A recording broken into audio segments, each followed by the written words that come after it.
أعوذ بالله من الشيطان الرجيم. بسم الله الرحمن الرحيم.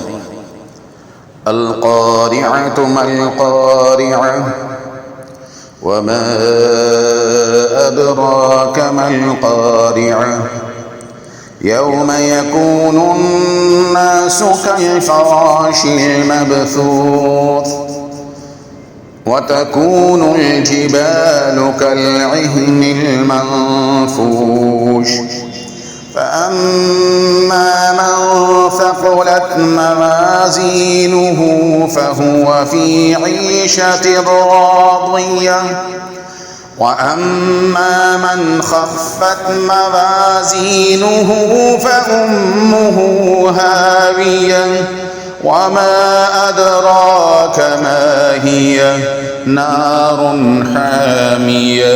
صدق الله العظيم.